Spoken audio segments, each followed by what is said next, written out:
তোমাদের সামনেই NTPC graduate এবং আন্ডার গ্র্যাজুয়েটের পরীক্ষা রয়েছে, আর তোমরা অনেকেই চিন্তায় রয়েছে অর্থাৎ জিকেটা কিভাবে এই শেষ মুহূর্তে রিভিশন করা যায়। তা আমি তোমাদের দেখো 500+ জিকে ফ্যাক্টস নিয়ে আলোচনা করব। এই প্রত্যেকটা তথ্যই মানে প্রত্যেকটা ফ্যাক্টসই আমি তোমাদের রেখেছি। এই যে বিগত বছরের এনটিপিসির পরীক্ষা হলো, গ্র্যাজুয়েট আর আন্ডার গ্র্যাজুয়েটের যে পরীক্ষা হয়েছে, সেখানে যে যে প্রশ্নগুলো মানে যে জিকে প্রশ্নগুলো এসেছে, সেটা কোন টপিক থেকে এসেছে, কোন টাইপের প্রশ্ন এসেছে, সেগুলো দিয়েই কিন্তু এক একটা তোমাকে মানে টপিক বলতে পারো বা ফ্যাক্টস বলতে পারো, সেগুলো কিন্তু করিয়ে দিচ্ছি। মোটমাট 500+ ফ্যাক্টস তোমাকে করতে হবে। আজকের এই ক্লাসে আমরা 25টা ফ্যাক্টস নিয়ে আলোচনা করব, আর এই কয়দিনের মধ্যে আমি তোমাদের করিয়ে দেবো। যাদের সামনে গ্র্যাজুয়েট এবং আন্ডার গ্র্যাজুয়েটের পরীক্ষা রয়েছে, অবশ্যই তোমাদের কিন্তু খুব কাজে লাগবে। এই 500টা মতো তুমি করে যাও, আমার কাছ থেকে পড়ে নাও, দেখবা ভালো স্কোর করে আসতে পারবা জিকে থেকে। আর যারা সমস্ত পিডিএফগুলো নিতে চাও, তোমরা কিন্তু আমাদের নির্দিষ্ট টেলিগ্রামে অ্যাডমিশন নিতে হবে। দেখো নিচে ডেসক্রিপশন আমি বলে দিয়েছি কীভাবে কি সামান্য কিছু বিনিময়ে তুমি কিন্তু সমস্ত পিডিএফগুলো পেয়ে যেতে পারো। কেমন? তো চলো মনোযোগ দিয়ে ক্লাসটা করবে। দেখো প্রথমেই দেখবো এমএস পাওয়ার পয়েন্ট। এমএস পাওয়ার পয়েন্টের সেকশন ব্যবহার করা হয় অনেক স্লাইডকে আলাদা গ্রুপে ভাগ করে প্রেজেন্টেশন সহজে পরিচালনা করার জন্য। গুরুত্বপূর্ণ, পরীক্ষায় প্রশ্ন তুলবে যে এমএস পাওয়ার পয়েন্টের সেকশনের প্রাথমিক উদ্দেশ্য কি। তার প্রাথমিক উদ্দেশ্য হলো অনেক স্লাইডকে আলাদা গ্রুপে ভাগ করে প্রেজেন্টেশন সহজে পরিচালনা করার জন্যই কিন্তু সেকশন ব্যবহার করা হয়। নর্মাল ভিউ হলো পাওয়ার পয়েন্টের ডিফল্ট ভিউ। মাথায় রাখবে, পাওয়ার পয়েন্টের ডিফল্ট ভিউকেই নর্মাল ভিউ বলে। স্লাইড শর্টার ভিউয়ের সব স্লাইড একসাথে ছোট আকারে দেখা যায়। কেমন? স্লাইড শর্টার ভিউয়ে সব স্লাইড একসঙ্গে ছোট আকারে দেখা যায়। স্লাইড শো ভিউ ব্যবহার করা হয় সম্পূর্ণ প্রেজেন্টেশন প্রদর্শনের জন্য। চলে আসো থিম হলো স্লাইডের রং, ফ্রন্ট ও ইফেক্টের সমন্বয়। স্লাইড তোমার হচ্ছে স্লাইড ট্রানজিশন হলো এক স্লাইড থেকে অন্য স্লাইডে যাওয়ার ইফেক্ট। অ্যানিমেশন ব্যবহার করা হয় স্লাইডের টেক্সট বা অবজেক্টে চলমান ইফেক্ট দেওয়ার জন্য। আর স্লাইড মাস্টার দিয়ে তোমার হচ্ছে সব স্লাইডের সাধারণ ডিজাইন একসাথে নিয়ন্ত্রণ করা হয়। আচ্ছা, যদি তুমি এমএস পাওয়ার পয়েন্টে F5 চাপো তাহলে কি হবে? তাহলে শুরু থেকে স্লাইড শো শুরু হয়ে যাবে। আর Ctrl+M চাপলে পরে তোমার নতুন স্লাইড যোগ হয়ে যাবে। কেমন? চলে আসো লুনি দ্বিতীয় ফ্যাক্টস। ঠিক আছে, এইভাবেই কিন্তু এক একটা ফ্যাক্টস রাখা, মানে বুঝতে পারছো যে বিগত বছরে যে ধরো বিগত বছরে তোমার এই লুনি নদী থেকে একটা প্রশ্ন এসেছিল বলে কিন্তু আমি লুনি নদীর যে ইম্পর্টেন্ট পয়েন্টগুলো সেগুলো কিন্তু তুলে দিয়েছি। কেমন? দেখো লুনি নদী যেটা হচ্ছে তোমার এই আরাবল্লী পর্বতমালা থেকে উৎপত্তি হয়েছে, তোমার প্রধানত রাজস্থানের মধ্যে দিয়ে কিন্তু এই নদীটা বয়ে গেছে। রাজস্থান সাথে মাথায় রাখবে গুজরাটেরও কিছু অংশ কিন্তু পড়ছে। তাহলে মাথায় রাখবা যে লুনি নদী কোন কোন রাজ্যের মধ্যে দিয়ে প্রবাহিত হয়েছে? রাজস্থান এবং গুজরাট। আর এটি একটি অস্থায়ী নদী। কেমন? এটি একটি অস্থায়ী নদী। শেষ হয়েছে কোথায়? ওই তোমার ওই গুজরাটের রান অফ কচ্ছ অঞ্চলে গিয়ে কিন্তু শেষ হয়েছে। এটা কিন্তু কোনো সমুদ্রে গিয়ে পড়েনি। ঠিক আছে, এটা হচ্ছে শেষ হয়েছে রান অফ কচ্ছে। তাহলে পরীক্ষায় প্রশ্ন এরকমও দিতে পারে, নিম্নলিখিত কোন নদীটি কোনো সমুদ্রে পতিত হয়নি? সেটা হচ্ছে লুনি নদী। দেখো জলের বৈশিষ্ট্য কেমন? ওপরের দিকের জল মিষ্টি আর নিচের দিকের জল হচ্ছে লবণাক্ত। গুরুত্বপূর্ণ, মাথায় রাখবে। একটা পয়েন্ট দেখে নাও যে থর মরুভূমি প্রধানত ভারতের রাজস্থান ও গুজরাট রাজ্য জুড়ে বিস্তৃত। কেমন? দেখো অপশানে কিন্তু তোমার অনেকগুলোই অনেক কিছুই থাকে। কখনো দেওয়া থাকে গুজরাট রাজস্থান, শুধু রাজস্থান দেওয়া থাকে, আবার কখনো দেখা যায় গুজরাট পাঞ্জাব। ঠিক আছে, এগুলো কিন্তু কনফিউশনে অনেকে পড়ে যায়। তা সঠিক উত্তর করবে গুজরাট ও রাজস্থান রাজ্য জুড়েই কিন্তু থর মরুভূমিটা বিস্তৃত। চলে আসো বলছে কর্নওয়ালিস কোড প্রবর্তিত হয় 1793 সালে। মাথায় রাখবে 1793 সালে কর্নওয়ালিস কোড প্রবর্তিত হয়। এটা চালু করেন কে? Lord Cornwallis. তা এই কর্নওয়ালিস কোডের প্রধান উদ্দেশ্য ছিল প্রশাসন, পুলিশ ও বিচার ব্যবস্থার সংস্কার করা। কি বললাম? প্রশাসন, পুলিশ ও বিচার ব্যবস্থার সংস্কার করা। দেখো বিচার বিভাগকে প্রশাসন থেকে পৃথক করা হয়। মাথায় রাখবে। আর কি করা হয়? তোমার এই জেলা জজ পদ চালু করা হয় তোমার এই কর্নওয়ালিস কোড অনুযায়ী। আর হচ্ছে পুলিশ ব্যবস্থাকে সংগঠিত করা হয় এবং থানা ব্যবস্থা চালু করা হয়, সবই কিন্তু এই কর্নওয়ালিস কোড অনুযায়ী। আর কি করা হয়? দেখো যে ইউরোপীয়দের উচ্চ পদে নিয়োগ করা হয়, তারপরে ভারতীয়দের উচ্চ প্রশাসনিক পদ থেকে বঞ্চিত করা হয়, রাজস্ব ও বিচার ব্যবস্থাকে আলাদা করা হয়, বেতন ভিত্তিক সিভিল সার্ভিস ব্যবস্থাও কিন্তু গড়ে ওঠে এই কর্নওয়ালিস কোড অনুযায়ী। দেখো কর্নওয়ালিস কোডের মাধ্যমে চিরস্থায়ী বন্দোবস্ত কার্যকর হয়। এর ফলে জমিদাররা জমির মালিকানা পায় এবং স্থায়ী রাজস্ব নির্ধারণ করা হয়। চলে আসো দেখো টায়ার ওয়ান থেকেও কিন্তু অনেক শিফটে পরীক্ষায় প্রশ্ন এসেছে বিগত বছরে, তাই জন্য মাথায় রাখবা, গুরুত্বপূর্ণ। টায়ার ওয়ান বা ওয়ান তো না, এটা টায়ার আই শহর হলো ভারতের বৃহত্তম মহানগর বা মেট্রো শহরগুলোই কিন্তু পড়ছে টায়ার আই এর মধ্যে। দেখো যে মানে টায়ার আই হলো যে শহরগুলোতে সাধারণত জনসংখ্যা 40 লক্ষের বেশি, সেগুলোকেই টায়ার আই এর মধ্যে রাখা হয়েছে। ভারতের মোট 8টি শহর, কয়টি? 8টি শহরেই টায়ার আই শহরের মধ্যে পড়ছে। এই যে শর্টকাটটা মাথায় রাখবা যে ডিএমসিএইচ বাপ, কি বললাম? ডিএমসিএইচ বাপ। তা ডি ফর দিল্লি, এম তে তোমার হচ্ছে মুম্বাই, সি তে চেন্নাই, এইচ এ হায়দ্রাবাদ, আর বাপের বি তে বেঙ্গালুরু, এ তে হচ্ছে আমেদাবাদ, পি তে পুনে, আর আরেকটা শুধু জাস্ট লাস্টেরটা মাথায় রাখবা, আরেকটা লাস্টের পি মানে কলকাতা। ঠিক আছে? চলে আসো, দেখো কেন্দ্রীয় মন্ত্রী পরিষদ থেকে আমরা দেখবো যে সংবিধানের অনুচ্ছেদ 74 ও 75-এ মন্ত্রী পরিষদের কথা বলা হয়েছে। তাহলে কত থেকে কত নং ধারা? 74 ও 75 নং ধারা কিন্তু তোমার এই কেন্দ্রীয় মন্ত্রী পরিষদের সঙ্গে জড়িত। তা দেখো মন্ত্রী নির্বাচনের সময় প্রধানমন্ত্রী কি কি বিষয় বিবেচনা করেন, সরাসরি এমসিকিউ দিয়ে দেবে যে মন্ত্রী নির্বাচনের সময় প্রধানমন্ত্রী কোন বিষয়ে আর কি বিবেচনা করেন না। ঠিক আছে? তা এখান থেকে 3টে তুলে অন্য কিছু দিয়ে দিতে পারে। ধরো দেখো সঠিক উত্তর কী হবে, মানে তথ্য দেখে নাও যে প্রধানমন্ত্রী যে বিষয়গুলো বিবেচনা করেন, তিনি দেখেন যে ব্যক্তিগত ক্ষমতা ও যোগ্যতা, রাজনৈতিক অভিজ্ঞতা দেখেন, ভৌগোলিক প্রতিনিধিত্ব দেখেন, সামাজিক প্রতিনিধিত্বও কিন্তু দেখেন, কিন্তু বিদেশি সম্প্রদায়ের প্রতিনিধিত্ব বিবেচনা করে কিন্তু কেন্দ্রীয় হচ্ছে তোমার মানে মন্ত্রী নির্বাচনের জন্য প্রধানমন্ত্রী কিন্তু এই দিকটা দেখেন না। কেমন? দেখো মন্ত্রী পরিষদের মূল কাজ কি, এগুলো দেখে নিও। ঠিক আছে? গুরুত্বপূর্ণ কিন্তু যে মন্ত্রী পরিষদের মূল কাজ হলো দেশের প্রশাসন চালানো, তোমার হচ্ছে নীতি নির্ধারণ করা, আইন প্রস্তাব করা, সংসদের কাছে দায়বদ্ধ থাকা, বাজেট তৈরি করা, সমষ্টিগত দায়বদ্ধতা, সবই কিন্তু মন্ত্রী পরিষদের মূল কাজ। সংবিধানের অনুচ্ছেদের তোমার রয়েছে এই হচ্ছে কত 75-এর সি অনুযায়ী মন্ত্রী পরিষদ লোকসভার কাছে সমষ্টিগতভাবে দায়বদ্ধ। কেমন? মাথায় রাখবে যে সংবিধানের অনুচ্ছেদ 75-এর সি অনুযায়ী মন্ত্রী পরিষদ লোকসভার কাছে সমষ্টিগতভাবে দায়বদ্ধ। 91তম সংবিধান সংশোধনী হয় 2003-এ। সেই 91তম সংবিধান সংশোধনী অনুযায়ী কেন্দ্রীয় মন্ত্রিসভায় মোট সদস্য সংখ্যা লোকসভার মোট সদস্যের কত শতাংশের বেশি হতে পারে না? 15%-এর বেশি হতে পারে না। চলে আসো গ্রামীণ বসতি থেকেও কিন্তু অনেক শিফটে পরীক্ষায় প্রশ্ন এসছে। দেখে নাও, যেখানে মানুষ গ্রামে বাস করে এবং প্রধান কাজ হলো কৃষি, পশুপালন, মৎস্য ইত্যাদি, তাকেই গ্রামীণ বসতি বলে। তা এই গ্রামীণ বসতি প্রধানত 4 ধরনের বসতি দেখা যায়। প্রথম হচ্ছে তোমার রয়েছে এই যে নিউক্লিয়েটেড বা ঘন বসতি যেটা বলা হয়। এখানে সব ঘরবাড়ি এক জায়গায় গুচ্ছ আকারে থাকে, সেটাই হচ্ছে নিউক্লিয়েটেড বা ঘন বসতি। প্রশ্ন পরীক্ষায় এমন তুলবে যে হচ্ছে তোমার নিম্নলিখিত কোন বসতি বা কোন গ্রামীণ বসতির মধ্যে সব ঘরবাড়ি এক জায়গায় গুচ্ছ আকারে থাকে, সেটা হচ্ছে নিউক্লিয়েটেড বসতি বা ঘন বসতি। কেমন?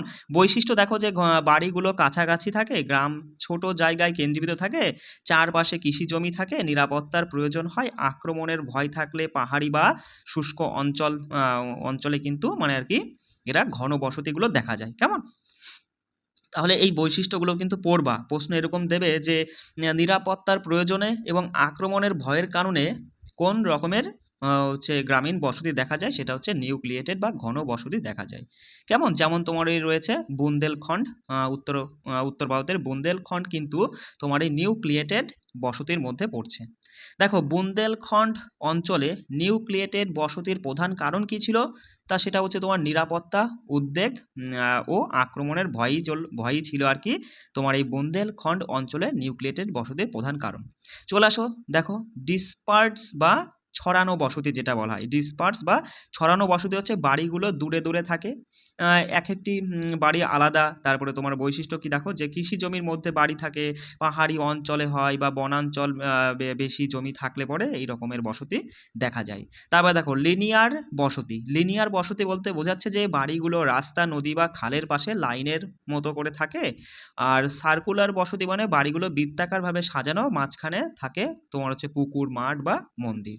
চলে আসো পরের ফ্যাক্টস দেখো যে 1991 সালে ভারতের অর্থনৈতিক সংস্কারের ফলে দ্রুত শিল্পায়ন এবং শক্তি নিবিড় ক্ষেত্রগুলির সম্প্রসারণ ঘটে।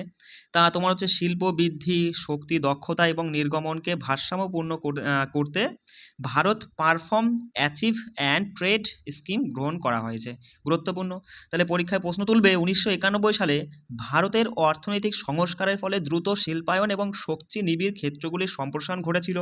শিল্প বৃদ্ধি, শক্তি দক্ষতা এবং নির্গমনকে ভারসাম্যপূর্ণ করতে নিম্নলিখিত কোন স্কিমটা গ্রহণ করা হয়েছিল? সেটা হচ্ছে পিএটি। বলে তো তোমার হচ্ছে পারফর্ম, অ্যাচিভ অ্যান্ড ট্রেড স্কিমটা গ্রহণ করা হয়েছিল কত সালে? 2012 সালে। তা এই পিএটি স্কিমের উদ্দেশ্য কি দাদা?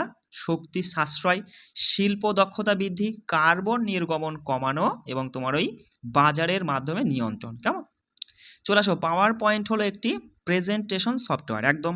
তো দেখো পাওয়ার পয়েন্ট ফাইলের এক্সটেনশনটা কি থাকে? ওই যে ডট পিপিটিএক্স। ঠিক আছে। যদি বলে নতুন স্লাইড যোগ করার শর্টকাটটা কি? আমরা একটু আগেই দেখলাম কন্ট্রোল প্লাস যদি এম টেপো পাওয়ার পয়েন্টে গিয়ে, তাহলে তুমি কি করতে পারো? নতুন তোমার হচ্ছে স্লাইড যোগ করতে পারো।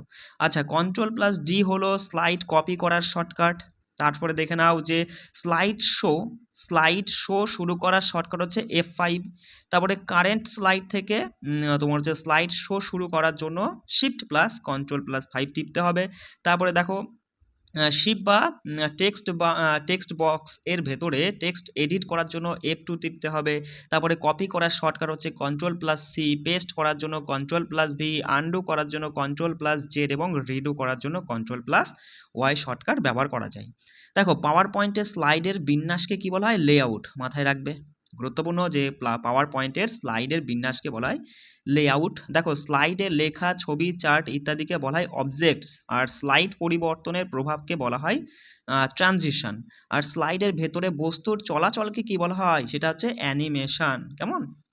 ফ্যাক্টস দেখো যে এক্সেল 3D রেফারেন্স বেশ গুরুত্বপূর্ণ, কিন্তু এখান থেকে হচ্ছে বিগত বছরে বেশ প্রশ্ন এসছে। কেমন? তা মাথায় রাখবে যে 3D রেফারেন্স ব্যবহার করা হয় একাধিক ওয়ার্কশিট জুড়ে একই সেলের ডেটা গণনা করতে, যার মধ্যে ইজিক্যাল টু সাম এটা ব্যবহার করা হয় জানুয়ারি থেকে ডিসেম্বর পর্যন্ত সব শিটের এআই সেলের যোগফল করার জন্য। দেখো 3D রেফারেন্স সাধারণত সাম, অ্যাভারেজ, কাউন্ট, ম্যাক্স, মিন এই ফাংশনের সাথেই কিন্তু বেশি তোমার হচ্ছে ব্যবহৃত হয়। তা বুঝতেই পারছো প্রত্যেকটা লাইনই কিন্তু বেশ গুরুত্বপূর্ণ। কেমন প্রশ্ন তুলবে? ধরো তুলে দিল যে 3D রেফারেন্সে নিম্নলিখিত কোন ফাংশনটা আর কি ব্যবহৃত হয় না, এখান থেকে 3টে তুলে দিল, অন্য একটা কিছু দিয়ে দিল। কেমন? তারপরে কিন্তু তুমি দেখেছো যে এনটিপিসি পরীক্ষায় কিন্তু নিম্নলিখিত কোনটি সঠিক নয় এরকম বলে 4টে বড় বড় অপশন দিয়ে দেয়। ঠিক আছে, ধরো এখান থেকে বলে দিল যে 3D রেফারেন্স কাজ করে একই ওয়ার্কবুকের মধ্যে, ভিন্ন ওয়ার্কবুকের মধ্যে কিন্তু কাজ করে না। মাথায় রাখবে। তাহলে একটা অপশানে ধরো এরকম 3টে তুলে তার মধ্যে একটা, বুঝতে পারছো আমি কি বলতে চাইছি? সেই জন্য বলছি প্রত্যেকটা লাইন কিন্তু ভালো করে পড়ে নিবা। দেখো 3D রেফারেন্স কাজ করে একই ওয়ার্কবুকের মধ্যে, ভিন্ন ওয়ার্কবুকের মধ্যে কিন্তু কাজ করে না। 3D রেফারেন্স ব্যবহার করতে হলে তোমার এই ওয়ার্কশিটগুলোকে ক্রম অনুযায়ী হতে হবে, আর এক্সেলের অন্য ওয়ার্কশিট থেকে সেল নিলে তাকে বলা হয় এক্সটার্নাল সেল রেফারেন্স, আর অন্য ওয়ার্কবুক থেকে সেল নিলে তাকে বলা হয় external workbook reference. 3D reference সবচেয়ে বেশি ব্যবহৃত হয় তোমার এই মাস ভিত্তিক রিপোর্ট বা ইয়ারলি তোমার এই সামারি তৈরিতে কিন্তু সব থেকে বেশি ব্যবহৃত হয়। একই স্ট্রাকচারে বহু ওয়ার্কশিট থাকলে 3D রেফারেন্স কাজকে দ্রুত ও সহজ করে। চলে আসো পরের ফ্যাক্টস। দেখো যে স্বাধীনতার আগে ভারতের জনসংখ্যার অবস্থা ছিল উচ্চ জন্মহার, উচ্চ মৃত্যুহার আর নিম্ন আয়ু। মাথায় রাখবে, গুরুত্বপূর্ণ পয়েন্ট কিন্তু, যে স্বাধীনতার আগে ভারতের জনসংখ্যার অবস্থা কেমন ছিল? 4টে অপশনে দিয়ে দেবে কিন্তু। হ্যাঁ, একটা অপশনে যেটা দেখবা যে এমন রয়েছে যে উচ্চ জন্মহার সাথে যোগ চিহ্ন দিয়ে উচ্চ মৃত্যুহার আর নিম্ন আয়ু আছে, সেটাই সঠিক উত্তর করবা।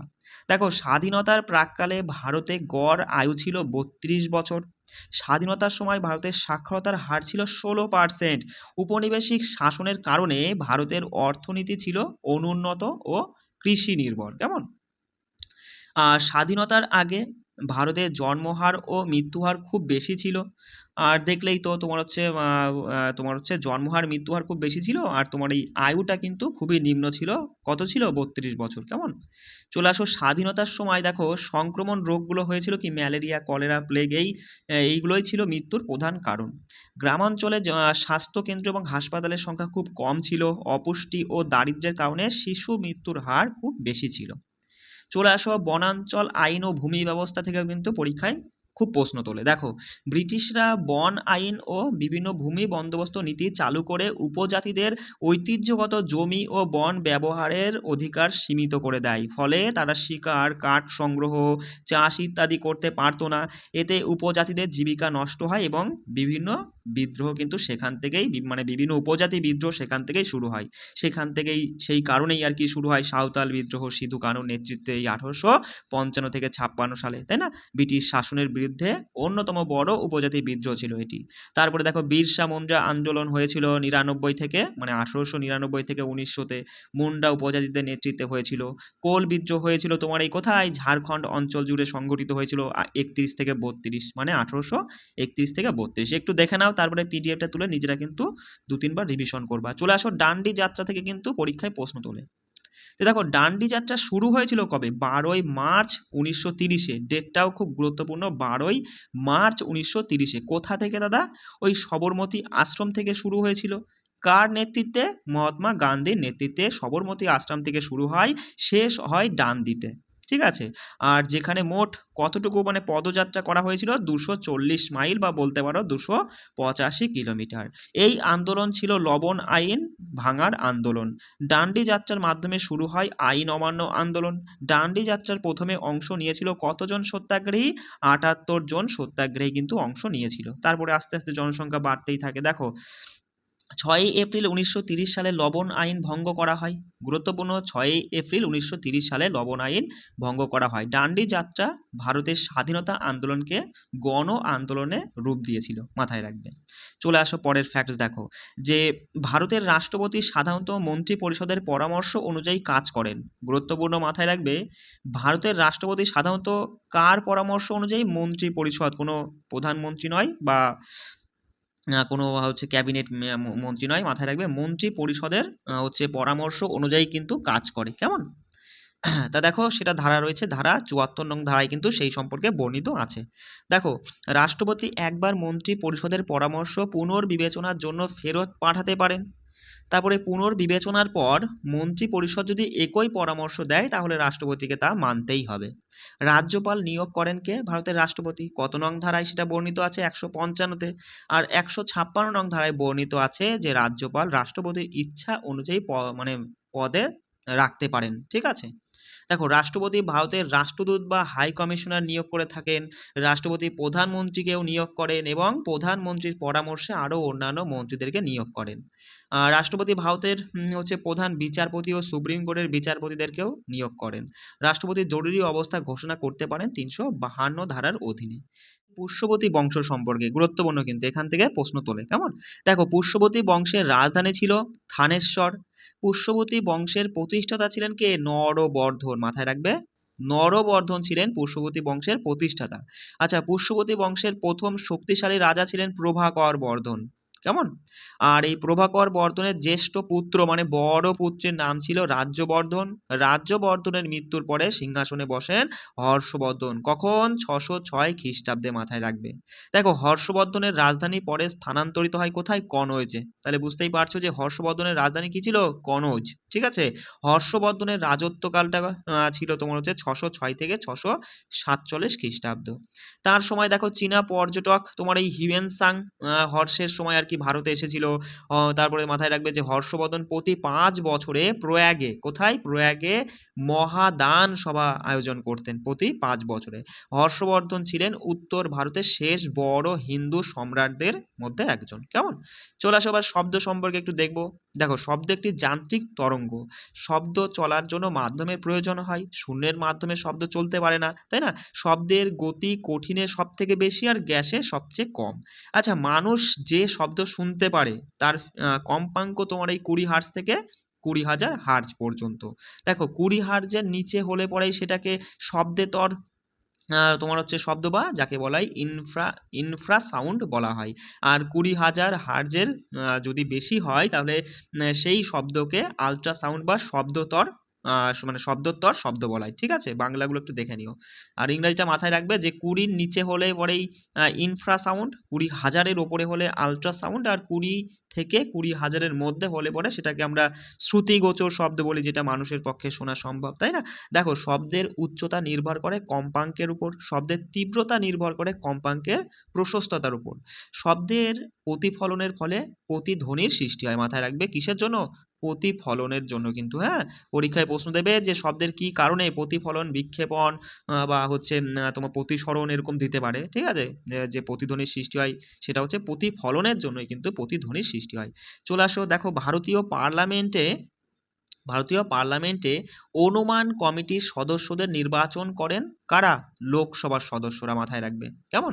অনুমান কমিটি এর সদস্য সংখ্যা 30 জন। কি বললাম? অনুমান কমিটির সদস্য সংখ্যা 30 জন। তা মাথায় রাখবে পাবলিক অ্যাকাউন্টস কমিটি, বা বলতে পারো যে এই যে অনুমান কমিটি, হ্যাঁ পিএসি বলে তো, পাবলিক অ্যাকাউন্টস কমিটির সদস্য সংখ্যা হচ্ছে 22 জন। এটা একটু দেখে নিও, এটা হচ্ছে পাবলিক অ্যাকাউন্টস কমিটি। ঠিক আছে, যার সদস্য সংখ্যা হচ্ছে 22 জন, যার মধ্যে 15 জন থাকেন লোকসভা থেকে, আর 7 জন রাজ্যসভার সদস্য থাকেন। দেখো, পিএসসি বলে তো পাবলিক অ্যাকাউন্টস কমিটির চেয়ারম্যান সাধারণত বিরোধী দলের নেতা হন। কেমন? দেখো, ডিপার্টমেন্ট রিলেটেড স্ট্যান্ডিং কমিটির মোট 24টি আর কি হচ্ছে ভাগ রয়েছে, যার প্রত্যেকটি ডিপার্টমেন্টে বা কমিটিতে যেখানে 31 জন করে সদস্য থাকে, যার মধ্যে 21 জন লোকসভা, 10 জন রাজ্যসভার সদস্য থাকেন। দেখো, সংসদে কমিটির প্রধান উদ্দেশ্য হলো সরকারি কাজের উপর সংসদের নিয়ন্ত্রণ রাখা। কেমন? আচ্ছা, দেখো, এই তোমার হচ্ছে এই যে সংবিধান সংশোধনগুলো কিন্তু বেশ গুরুত্বপূর্ণ, যার মধ্যে যে মানে যে তথ্যটা বা যে প্রশ্নটা আর কি সব থেকে বেশিবার এসেছে সেগুলোই কিন্তু আমি তুলে ধরেছি। একটু চটপট রিভিশন করো। দেখো, তোমার এই 44তম সংবিধান সংশোধনীর দ্বারা সংবিধানের অনুচ্ছেদের তোমার এই 38-এর 2 কিন্তু যোগ করা হয়। কি বললাম? তাহলে সংবিধানের অনুচ্ছেদে 38-এর 2-কে যোগ করা হয়েছিল 44তম সংবিধান সংশোধনীর মাধ্যমে, যেখানে বলা হয়েছে রাষ্ট্র এমন নীতি গ্রহণ করবে যাতে আয়, সম্পত্তি, সুযোগ সুবিধা ও তোমার হচ্ছে সুযোগের ক্ষেত্রে বৈষম্য কমানো যায়। কেমন? সমবায় সমিতি গঠনের অধিকার মৌলিক অধিকার হিসাবে যোগ করা হয় 97তম সংবিধান সংশোধনীর মাধ্যমে। 6 থেকে 14 বছর বয়সীদের বিনামূল্যে বা বাধ্যতামূলক শিক্ষা বা মৌলিক শিক্ষার কথা বলা হয়েছে তোমার এই হচ্ছে তোমার কত 86তম সংবিধান সংশোধনীর মাধ্যমে। সম্পত্তির অধিকার মৌলিক অধিকার থেকে বাদ দেওয়া হয়েছিল 44তম সংবিধান সংশোধনীর মাধ্যমে। মৌলিক কর্তব্য যেটা সংবিধানে যোগ করা হয় 42তম সংবিধান সংশোধনীর মাধ্যমে। শিক্ষার অধিকার তোমার হচ্ছে যেটা ধারা 21-এর এটা সংযুক্ত করা হয় 86তম সংবিধান সংশোধনীর মাধ্যমে। দেখে নাও যে সমবায়ী সমিতি সম্পর্কিত অনুচ্ছেদ 43-এর যোগ করা হয়েছিল 97তম সংবিধান সংশোধনীর মাধ্যমে। তারপরে তোমার হচ্ছে লোকসভা ও রাজ্য বিধানসভার মেয়াদ 5 বছর করা হয়েছিল 44তম সংবিধান সংশোধনীর মাধ্যমে। রাষ্ট্রীয় নীতির নির্দেশমূলক নীতিমালা শক্তিশালী করা হয় এবং নতুন নীতি যোগ করা হয় 42তম সংবিধান সংশোধনীর মাধ্যমে। আরও কিছু দেখে নাও, 42-এর মধ্যে গুরুত্বপূর্ণ কিছু তথ্য রয়েছে। এই 42তম সংবিধান সংশোধনী অনুযায়ী শিক্ষা রাজ্য তালিকা থেকে সমবায় তালিকায় আনা হয় এবং সংবিধানের প্রস্তাবনায় সমাজতান্ত্রিক, ধর্মনিরপেক্ষ ও অখণ্ডতা এই শব্দগুলো কিন্তু যুক্ত করা হয়েছিল। চলে আসো, দেখো, অর্থনীতির 3টি প্রধান ক্ষেত্র রয়েছে: প্রাথমিক, দ্বিতীয় এবং তৃতীয় ক্ষেত্র। তা প্রকৃতি থেকে সরাসরি সম্পদ আহরণ করাই কিন্তু প্রাথমিক ক্ষেত্রের মধ্যে পড়ছে। বুঝতেই পারছো, কৃষি, মৎস্য, বনজ, খনি এই সমস্ত কাজই কিন্তু প্রাথমিক ক্ষেত্রের অন্তর্গত। ভারতের অধিকাংশ মানুষই তোমার এই প্রাথমিক ক্ষেত্রের সঙ্গে জড়িত। কেমন?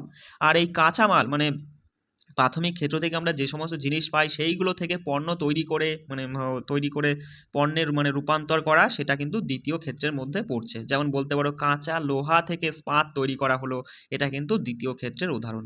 শিল্প বা কারখানা ভিত্তিক যে উৎপাদনগুলো হয় সেগুলো সবই কিন্তু দ্বিতীয় ক্ষেত্রের মধ্যে পড়ছে।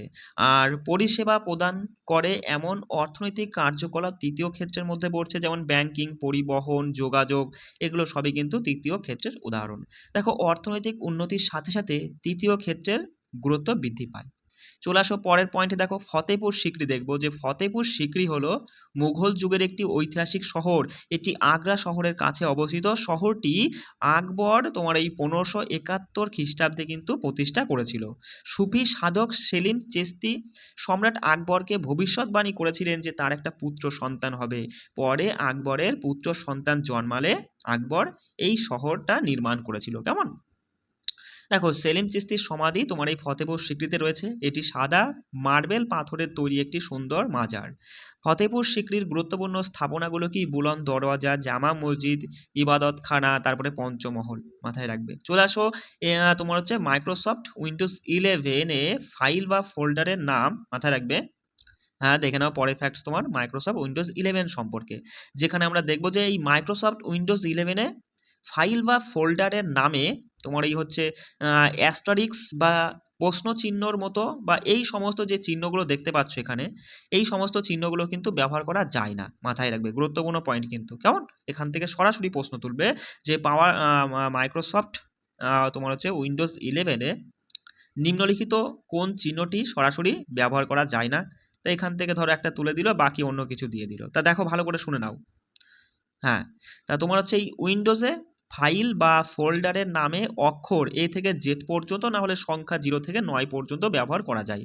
অথবা তুমি কিন্তু এই হাইপেন বা আন্ডারস্কোর এগুলো কিন্তু ফাইল বা ফোল্ডারের নামে ব্যবহার করতে পারবে। কিন্তু এই চিহ্নগুলো দেখো, এই দুটো চিহ্ন ব্যবহার করতে পারবে। এটাকে হাইপেন বলে আর এটাকে কি বলে? আন্ডারস্কোর বলে। এই দুটো চিহ্ন ব্যবহার করতে পারবে, কিন্তু তুমি অ্যাস্টারিক্স মানে এই চিহ্ন বা প্রশ্ন চিহ্ন মানে এই চিহ্ন বা এই চিহ্নগুলো কখনোই ব্যবহার করতে পারবে না। আর কি ব্যবহার করতে পারবে? এ থেকে জেড পর্যন্ত যে কোনো লেটার, আর 0 থেকে 9 পর্যন্ত যে কোনো নাম্বার তুমি ব্যবহার করতে পারবে। দেখো উইন্ডোজে একই ফোল্ডারের ভেতরে একই নামের দুটি ফাইল রাখা যায় না। উইন্ডোজে ফাইলের নামের শেষে স্পেস বা ডট রাখা যায় না। আর কি দেখবো যে উইন্ডোজে কিছু রিজার্ভড নাম আছে যেগুলো ফাইলের নাম হিসাবে ব্যবহার করা যায় না। যেমন CON কন, তারপরে PRN AUX NUL, এইগুলো কিন্তু ব্যবহার করা যাবে না। একটি ফাইলের নাম সাধারণত ফাইল নেম প্লাস এক্সটেনশন দিয়ে গঠিত হয়, তাই না? ফাইলের নাম দিয়ে যেমন নোটস লিখে তারপরে এই যে এক্সটেনশনটা তোমাকে কিন্তু দিতে হবে, তাই না? দেখো উইন্ডোজে ফাইলের এক্সটেনশন সাধারণত 3 থেকে 4টি অক্ষরের হয়। গুরুত্বপূর্ণ, 3 থেকে 4টি অক্ষরের। ধরো এই যে ডট দিয়ে TXT, তারপরে ডট দিয়ে DOCX, ডট দিয়ে JPG, তাই না? ডট দিয়ে PDF। বুঝতে পারছো? দেখো উইন্ডোজ ফাইলের এক্সটেনশন দেখে বোঝা যায় ফাইলটি কোন ধরনের। অবশ্যই এই সব লাইনগুলো কিন্তু বেশ গুরুত্বপূর্ণ। কেমন? চলে আসো যে উইন্ডোজে ফোল্ডার হলো এমন একটি জায়গা যেখানে ফাইল বা অন্য ফোল্ডার সংরক্ষণ করা যায়। চলে আসো বা সবুজ বিপ্লব থেকে যে তথ্যগুলো থেকে পরীক্ষায় প্রশ্ন তোলে, যেগুলো দেখো যদি বলি যে সবুজ বিপ্লবে, ভারতের সবুজ বিপ্লবের জনক বলা হয় কাকে, এগুলো তো মানে পাতি বলতে কি মানে এগুলো তো একদম ইজি, সবাই পারে, তোমরা সকলেই পারো। এবার এমন কিছু তথ্য যেগুলো এড়িয়ে যায়, যেগুলো তোমাদের কাছে অনেকেরই অজানা, সেই তথ্যগুলোই কিন্তু আমি এখানে তুলেছি। মানে প্রত্যেকটা ফ্যাক্টস থেকেই কিন্তু সেইভাবেই তোলা, যেগুলো খুব গুরুত্বপূর্ণ এবং অনেকেই জানে না, সেগুলোই কিন্তু আমি তুলেছি। দেখো ভারতের সবুজ বিপ্লবের সময় নতুন যে এইচ তোমার হচ্ছে HYV মানে উচ্চ ফলনশীল জাত, HYV মানে হাই তোমার হচ্ছে ইয়েল্ডিং ভ্যারাইটিস, ঠিক আছে? হাই ইয়েল্ডিং ভ্যারাইটিস বা বলতে পারো উচ্চ ফলনশীল জাত বীজ কৃষি গবেষণা, নতুন প্রযুক্তি প্রচার এবং কৃষকদের প্রশিক্ষণের ক্ষেত্রে কিন্তু তোমার এই ICAR গুরুত্বপূর্ণ ভূমিকা পালন করেছিল।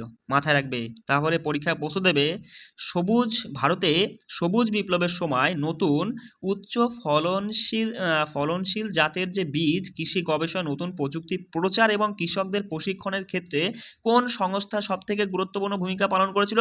সেটা হচ্ছে ICAR সংস্থা, মূলত Indian council of agriculture and research. ঠিক আছে? চলে আসো।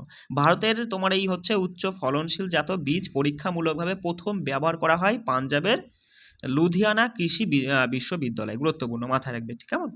দেখো ভারতের সবুজ বিপ্লবের প্রধান কর্মসূচির নাম ছিল তোমার এই হচ্ছে হাই ইয়েল্ডিং ভ্যারাইটিস প্রোগ্রাম, যেটা হচ্ছে HYVP, যেটা 1966-তে এই কর্মসূচি চালু করা হয়। কেমন? চলে আসো, দেখো এই যে উচ্চ ফলনশীল জাত যে বীজের গবেষণা বা কৃষি প্রযুক্তি উন্নয়নে প্রধান ভূমিকা পালন করে Indian council of agriculture research, যেটা বললাম। সবুজ বিপ্লবের সময় নতুন গমের জাত ভারতে আনা হয়েছিল মেক্সিকো থেকে। কোথা থেকে? মেক্সিকো থেকে আনা হয়েছিল। এই গমের জাত উন্নয়নে গুরুত্বপূর্ণ ভূমিকা নিয়েছিল নরম্যান বোরলগ, যাকে বিশ্ব সবুজ বিপ্লবের জনক বলা হয়, তাই না? দেখো ভারতের কৃষি উৎপাদন বাড়ানোর জন্য 1965 সালে প্রতিষ্ঠিত হয় কি? Food corporation of India. গুরুত্বপূর্ণ, মাথায় রাখবে যে ভারতের কৃষি গবেষণা বাড়ানোর জন্য 1965 সালে ফুড কর্পোরেশন অফ ইন্ডিয়া প্রতিষ্ঠিত হয়। এই এই বছরেই খাদ্যশস্যের ন্যূনতম সহায়ক মূল্য নির্ধারণের জন্য প্রতিষ্ঠিত হয় কি? এগ্রিকালচার প্রাইস কমিশন, বর্তমানে যেটা সিএসিপি নামে পরিচিত। কেমন? দেখো সবুজ বিপ্লবের সময় কৃষকদের ঋণ ও গ্রামীণ উন্নয়নের পরে গুরুত্বপূর্ণ ভূমিকা নেয় national bank for agriculture and rural development. সবুজ বিপ্লবের প্রথম ধাপ প্রধানত গম উৎপাদন বৃদ্ধির উপর কিন্তু কেন্দ্রীভূত ছিল। ঠিক আছে, চলে আসো পরে টাইপস মানে ফ্যাক্টস দেখো, যে সমুদ্রগুপ্ত রিলেটেড কিছু তথ্য আমরা দেখব। সমুদ্রগুপ্তকে ভারতের নেপোলিয়ান বলা হয়। এই উপাধি দিয়েছিল ঐতিহাসিক ভিনসেন্ট স্মিথ, তাই তো? সমুদ্রগুপ্তের বিজয়ের বিবরণ পাওয়া যায় প্রয়াগরাজ প্রশস্তি থেকে। এই প্রশস্তি খোদাই করা আছে কোথায়? প্রয়াগরাজের অশোক স্তম্ভে। সমুদ্রগুপ্তের দরবারের কবি ও মন্ত্রী ছিলেন কে? হরিসেন। সমুদ্রগুপ্ত অশ্বমেধ যজ্ঞ সম্পাদন করেছিলেন। তাহলে যদি প্রশ্ন পরীক্ষায় দেয় নিম্নলিখিত কোন গুপ্ত সম্রাট অশ্বমেধ যজ্ঞ সম্পাদন করেছিলেন? গুপ্ত সম্রাট সমুদ্রগুপ্ত। কেমন? সমুদ্রগুপ্তের পিতা ছিলেন কে? প্রথম চন্দ্রগুপ্ত, আর তার মাতা ছিলেন কুমার দেবী। সমুদ্রগুপ্ত দক্ষিণ ভারতের অনেক রাজ্য জয় করলেও তাদের করদ রাজ্য হিসাবে শাসন করতে দিয়েছিলেন। ঠিক আছে, যে তুমি তোমার রাজ্য শাসন করো কিন্তু তার বদলে আমাকে কর দাও, তাই না? তারপরে দেখো সে সমুদ্রগুপ্ত ছিলেন যোদ্ধা ও শিল্প সংস্কৃতির পৃষ্ঠপোষক। গুরুত্বপূর্ণ, দেখো এটা খুব গুরুত্বপূর্ণ, মাথায় রাখবা যে সমুদ্রগুপ্তের কিছু স্বর্ণ মুদ্রায় তাকে বিনা বাজাতে দেখা যায়, তাই তাকে কবিরাজ বলা হয়। কেমন? চলে আসো বেদ সম্পর্কে পরের ফ্যাক্টস দেখব, যে বেদ সংরক্ষণের জন্য বৈদিক মন্ত্র পাঠের বিশেষ পদ্ধতি তৈরি হয়েছিল। তাই বৈদিক মন্ত্র পাঠের প্রধান উদ্দেশ্য ছিল কি? যে তোমার এই মন্ত্রের সঠিক উচ্চারণ ও বিকৃতি রোধ করা। বৈদিক আবৃত্তির পদ্ধতিগুলিকে সাধারণভাবে 11টি শৈলীতে ভাগ করা হয়। তা সেগুলো দেখে নাও, যে সংহিতা পাঠ কি? সংহিতা পাঠ হলো বৈদিক মন্ত্র পাঠের সবচেয়ে সহজ পদ্ধতি। পদ পাঠ, এটা হলো প্রত্যেকটি শব্দ আলাদা করে উচ্চারণ করা হয়। ক্রম পাঠে 2টি করে শব্দ ক্রমানুসারে আবৃত্তি করা হয়। আর জটা পাঠের শব্দগুলো সামনে পেছনে মিলিয়ে পুনরাবৃত্তি করা হয়, যেমন বুঝতে পারছো 1 2 2 1 1 2। ঠিক আছে, এটা হচ্ছে জটা পাঠ। তারপরে ঘনপাঠ ছিল আরেকটা, দেখো যেটা হচ্ছে কি ঘনপাঠ হলো বৈদিক আবৃত্তির সবচেয়ে জটিল পদ্ধতি এবং মানে এতে শব্দ বহুবার সামনে পেছনে বলা হয়। ঠিক আছে, তাহলে যদি পরীক্ষায় প্রশ্ন দেয় যে বৈদিক হচ্ছে ধরো প্রশ্নটা এরকম দিল, যে তোমার হচ্ছে বৈদিক মন্ত্র পাঠের হচ্ছে নিম্নলিখিত কোনটিতে মানে কোনটি সবচেয়ে জটিল পদ্ধতি এবং সব থেকে মানে যেটা যে শব্দগুলো বহুবার সামনে পেছনে ব্যবহার করা হতো সেটা হচ্ছে ঘনপাঠ। ঠিক আছে, 4টে অপশন দিয়ে দিল, জটাপাঠ, পদপাঠ, ক্রমপাঠ, ঘনপাঠ। ঠিক আছে, তাহলে কি করবা? ঘনপাঠ সঠিক উত্তর করবা। বুঝতে পারছো তো যে কিভাবে এগুলো পড়বা? চলে আসো, যে বৈদিক মন্ত্র পাঠের জটিল পদ্ধতিকে বিকৃতি পাঠ বলা হয়, আর বৈদিক পাঠের মাধ্যমে হাজার বছর ধরে বেদের মৌখিক ঐতিহ্য সংরক্ষিত হয়েছে। কেমন? আচ্ছা, এবার লোক আদালত সম্পর্কে একটু দেখে নেব। দেখো লোক আদালত এই আইনটা প্রতিষ্ঠিত হয়েছিল লিগ্যাল সার্ভিস অথরিটি অ্যাক্ট 1987 দ্বারা। তা এই লোক আদালতের রায়কে ডিক্রি অফ সিভিল কোর্ট হিসাবে গণ্য করা হয়। লোক আদালতের সিদ্ধান্তের বিরুদ্ধে সাধারণত কোনো আপিল করা যায় না। লোক আদালতে মামলা নিষ্পত্তি হয় উভয় পক্ষের সম্মতি ভিত্তিতে। কেমন? লোক আদালতে মামলা করলে কোর্ট ফি নেওয়া হয় না, এবং যদি আগে দেওয়া থাকে তাহলে তা ফিরিয়ে দেওয়া হয়। দেখো লোক আদালতে কার্যধারা তোমার এই কোর্ট অফ সিভিল প্রসিডিওর 1908 এবং কোর্ট অফ ক্রিমিনাল প্রসিডিওর 1973 উপর মানে কিছু ক্ষমতার সমতুল্য ধরা হয়। লোক আদালতে সাধারণত দেওয়ানি মামলা, মোটর দুর্ঘটনার ক্ষতিপূরণ, তারপরে পারিবারিক বিরোধ, ব্যাংক ঋণ সংক্রান্ত মামলা নিষ্পত্তি করা হয়। ফৌজদারি মামলার ক্ষেত্রে শুধুমাত্র সমঝোতা যোগ্য অপরাধ কিন্তু তোমার এই লোক আদালতে নিষ্পত্তি করা হয়। কেমন? দেখো লোক আদালত পরিচালনা করে ন্যাশনাল লিগ্যাল সার্ভিসেস অথরিটি, যাকে নালসা বলা হয়, ঠিক আছে, গুরুত্বপূর্ণ মাথায় রাখবে। এবং রাজ্য ও জেলা লিগ্যাল সার্ভিসেস অথরিটি। পার্লামেন্ট লোক আদালত মূলত পাবলিক ইউটিলিটি সার্ভিস, যার মধ্যে রয়েছে বিদ্যুৎ, পরিবহন, ডাক, এই সম্পর্কিত বিরোধ নিষ্পত্তি করে। কেমন? চলে আসো পরের ফ্যাক্টস। দেখো যে কঙ্কাল মানে কোষ কঙ্কাল থেকে প্রশ্ন কিন্তু এসেছিল আগেরবার বেশ অনেকগুলো শিফটে, সেই জন্য কিন্তু আমি এটা তুলেছি। দেখো কোষ কঙ্কাল কোষের আকার, গঠন এবং চলাচল বজায় রাখে। কোষ কঙ্কালকে তিনটি প্রধান উপাদানে ভাগ করা হয়। একটা হচ্ছে মাইক্রোফিলামেন্ট, একটা হচ্ছে ইন্টারমিডিয়েট ফিলামেন্ট, আর একটা হচ্ছে মাইক্রোটিউবিউল। তা তোমার এই যে নিউরোফিলামেন্ট, এটা কি আসলে? দেখো নিউরোফিলামেন্ট আসলে তোমার এই যে ইন্টারমিডিয়েট ফিলামেন্ট রয়েছে এরই একটা অংশ বলতে পারো বা রূপ, যা নিউরনে পাওয়া যায়। কেমন? দেখো অ্যাক্টিন প্রোটিন দিয়ে তোমার হচ্ছে এই হচ্ছে মাইক্রোফিলামেন্টটা তৈরি। কেমন? কি বললাম? অ্যাক্টিন প্রোটিন দিয়ে মাইক্রোফিলামেন্টটা তৈরি হয় এবং এটি কোষের চলাচলে সাহায্য করে, মাথায় রাখবে। তারপরে দেখো যে টিউবুলিন প্রোটিন দিয়ে টুবুলিন প্রোটিন দিয়ে তোমার এই মাইক্রোটিউবিউলটা তৈরি। মাইক্রোটিউবিউল নিউরনে তোমার হচ্ছে অ্যাক্সোনাল পরিবহনে গুরুত্বপূর্ণ ভূমিকা পালন করে, মাথায় রাখবে। কেমন? তার সাথে দেখে নাও যে নিউরোফিলামেন্ট যত বেশি থাকে অ্যাক্সনের ব্যাস তত বড় হয়, ফলে স্নায়ু সংকেত দ্রুত পরিবাহিত হয়। এটা কিন্তু গুরুত্বপূর্ণ লাইন, অবশ্যই মাথায় রাখবা যে নিউরোফিলামেন্ট যত বেশি হবে বা বেশি থাকবে তত অ্যাক্সনের ব্যাস বড় হবে এবং ফলে কি হবে? স্নায়ু সংকেত দ্রুত পরিবাহিত হবে।